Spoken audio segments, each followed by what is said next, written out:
This is Hidden Killers with Tony Brueski. Here now, Tony Brueski. You know, there are moments in true crime that are so bizarre, so stunning in their simplicity, that they freeze frame in your brain.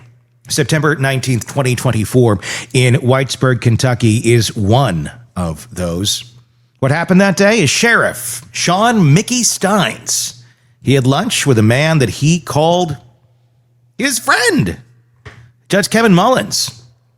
They walk back to chambers, just normal old day, a setting reserved for the quiet machinery of justice, and within minutes, Stines pulls a gun and shoots Mullins dead.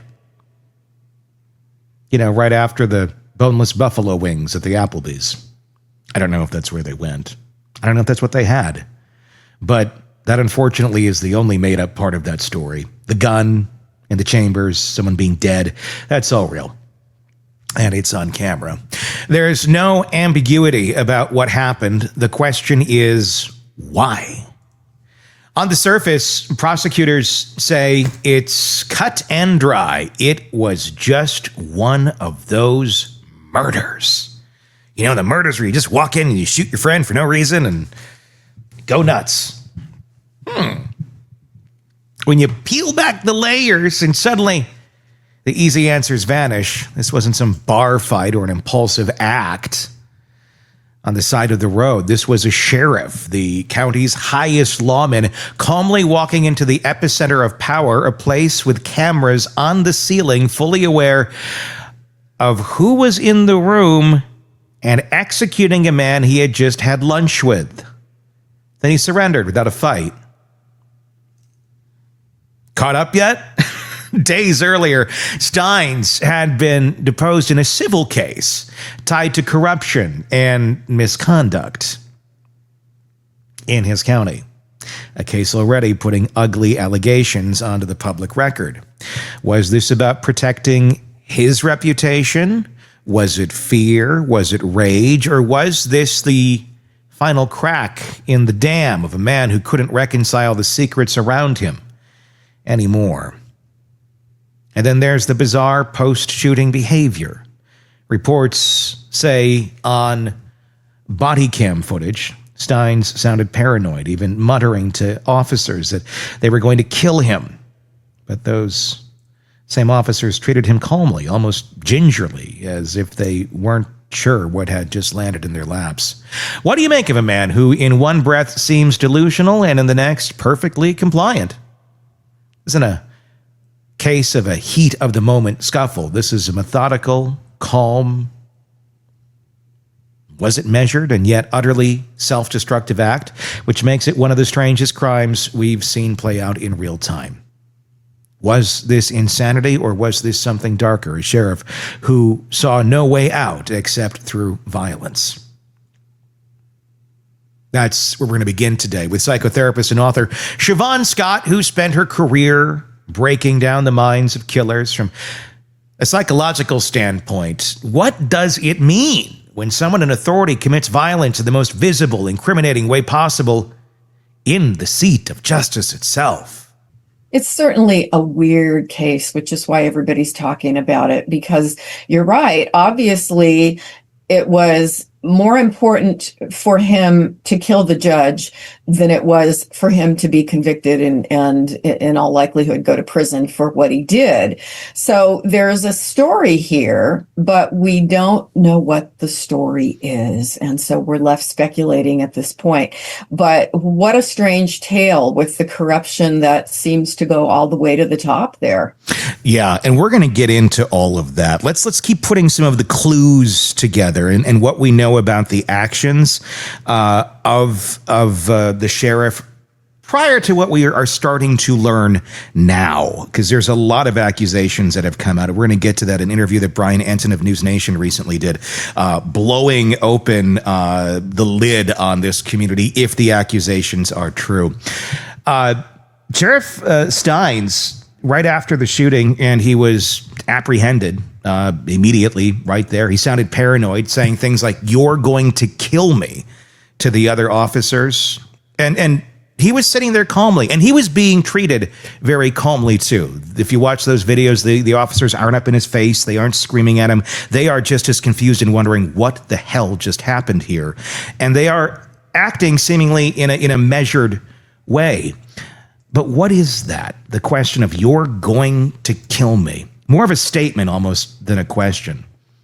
The first thing that popped into my head, was he serious? I mean, was this grounded in reality? Did he suspect that things were so out of kilter among everybody in this town that he was really at risk of being killed in jail or something? I mean, I don't know. But yes, it sounds paranoid. And does it rise to the bar of a psychotic disorder? Certainly, I was reviewing the footage that came out recently of the 13 minutes before the shooting, and he does not look physically, his body language doesn't look like a person who's psychotically paranoid. He's not agitated. He comes into the room looking very calm, sitting there apparently for most of this time having a rather calm demeanor in the discussion with the judge. We'd love to know what they were talking about, but it's hard to make sense of this until we get the rest of the story and hear about whatever psychological evaluations he's had since. I'm glad you watched that, because that's what I was talking about, where he's sitting there, on the bench out in the hallway. Others are interacting with him. I mean, if you were just watching that and didn't know that he just did what he did, what would you be thinking? It looks normal. It looks normal. I don't think you would ever imagine. I mean, when you see him come into the room and sit there talking with the judge, and he's got his arms behind his head and kind of kicked back and relaxing, this is not the person who's leaning forward and threatening or pointing his finger or doing any of the gestures that we would associate with a person who's really rageful and ready to commit murder and in a paranoid fantasy of some kind. I mean, he looked okay. People act out when being put into a corner. And I don't know if he was being put into a corner. Let me preface that, because there's so much we just don't know yet. But let's just, for theory's sake, say he was being put into a corner. And let's for a moment assume that he had nothing to do with any of these accusations that are flying about. He was just in this ecosystem, and he just did his testimony in the civil case. He's having all this simmer in his mind of these horrible things that are alleged of people he trusts, people he knows. I find it hard to believe that he wasn't aware any of this was going on the way it sounds. But let's just for a second say he didn't know about these sort of things.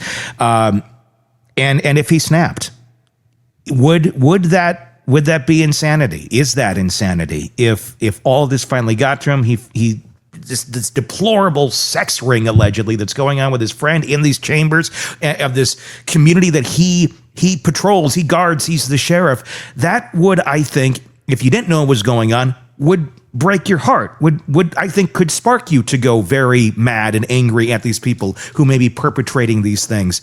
If that's the case, does he have a case in court? Well, insanity is a very high bar, and we're basically talking about psychosis. So a person would be having a brain disorder where they're having delusions, hallucinations, distorted thoughts and perceptions, where their thinking is disorganized. And we would hear lots of evidence about that because generally that happens over time. And I think he would have trouble functioning in his job at all if he were truly insane in a psychotic state like that. So I'm skeptical about meeting that high bar, but that state does allow the defense of extreme emotional distress. Most states don't, but that's sort of the crime of passion, the heat of the moment, where somebody becomes so outraged that any of us could imagine being in that situation. Most people under extreme emotional distress do not pick up a gun and go methodically and calmly commit murder. And as you and I have talked before, it's more in those kind of scenarios where somebody walks in and finds their wife in bed with another man, and at that point just has this incredible adrenaline reaction and punches the guy or shoots the guy or something like that. that would be a better fit for extreme emotional distress. And that wouldn't get him off, but it might get him a lesser charge and might be a mitigating circumstance when it came to sentencing. So it'll be really interesting to see this play out and to hear the evidence of what do they have to prove that he was so paranoid or so delusional that this was what caused this. And we're going to get into that in 1 second. There was one more catalyst to this, and we've talked about it before, but if somebody's just starting to learn about this case, right before he killed him, right before he pulled out the gun and shot him, there was an issue on the cell phones where it was his daughter that was on the cell phone of the judge. A call was made, and shortly thereafter, we don't know what happened on that call, but shortly thereafter, he pulled the trigger on the judge. That I don't know. I have zero idea, but that makes me really wonder if he knew about these horrible things that were going on in the town. Did this somehow make its way back to home? Did something happen with his daughter? Did something happen with one of his daughter's friends? Those are all questions that we just don't know. That, to me, as a father, I think that would be a hard one. If you know this stuff's going on and you found out this guy did it and you happen to have a gun at your side, it may take, it would take a breath. I would have to walk away very fast because I think any more interaction, may get the best of me and go, you're done. I think most fathers would probably feel that way, but we don't know. We just don't know. Mothers too. Yes, without a doubt. Yeah. But we just don't know the answer to that. I'm going to guess. I mean, do you think? I mean, is there any way that interaction with the daughter and the phone is not a major factor in what happened here? I can't imagine it not being a major factor.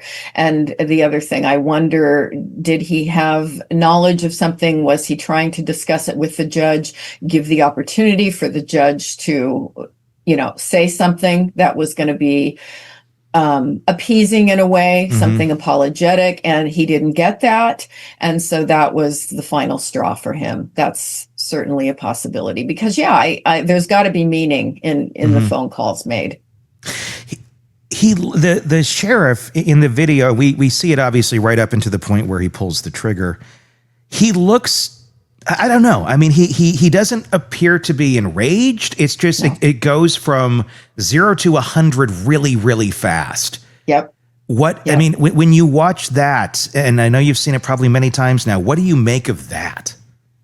It's really unusual because, again, we would expect somebody who's enraged to be acting differently and showing an aggressive posture. And it's almost like he's too calm and collected and yet methodical at the same time. It's what makes it weird. And I don't know until we get more information how to make sense of it. When you strip the case down to its bones, what you're left with is still staggering. A sheriff shoots a judge on camera. No chase, no hidden body, no attempt to escape, just violence in its rawest form, delivered in a place designed to symbolize order on camera. And if you're looking for the definition of cognitive dissonance, this might be it. Shavaun gave us something important here, the reminder that insanity, legally and psychologically, is not just stress or paranoia. It's not cracking under pressure alone. It's a sustained disorder, psychosis, delusions, hallucinations. And from what we see of Stines before that trigger was pulled, calm demeanor, relaxed posture, almost chillingly ordinary. That doesn't scream psychosis, it screams intent. But that doesn't close the door. Not at all, because intent doesn't erase pressure. And you have to wonder what was swirling in his head in those final days. The deposition, the lawsuits, the whispers of corruption, maybe even threats to his own family. When you sit in a pressure cooker long enough, sometimes even a man with a badge decides the only way out is through the unthinkable. The tragedy is this. Whatever drove Sheriff Stines, it didn't erase the outcome. A judge is dead, a community is gutted, and the question only multiplies. Was this a man protecting himself from exposure, or was this a man consumed by the very corruption he once tried to manage? If you've ever wondered what it looks like when power collapses on itself, you don't need to imagine it. You just need to picture the chambers of Judge Mullins on that September afternoon. Calm conversation, a phone call, and then, without warning, a gunshot that changed everything. And we're only at the surface, because if the murder was the explosion, what came next was the fallout. Allegations that stretched far beyond one man's office into the lives of women who say they were coerced, humiliated, and trapped in a system where the courthouse wasn't about justice at all, but about exploitation. That's where we go next in our conversation with Shavaun. Be sure to press subscribe so you do not miss it. It's coming up right here. Subscribe on YouTube. If that's where you're watching us, just press that subscribe button, hit the bell so you don't miss those updates. And if you're listening to us on the podcast platform, same search, Hidden Killers with Tony Brueski. Find us, take us with you, and you get us wherever you are. Same content, both places, even some extras on their own respective platforms as well. So do check that out so you don't miss anything. Until next time, I'm Tony Brueski. We'll talk again real soon. Want more on this case and others? Then press subscribe now and don't miss a moment of true crime coverage from Tony Brueski and the Hidden Killers podcast.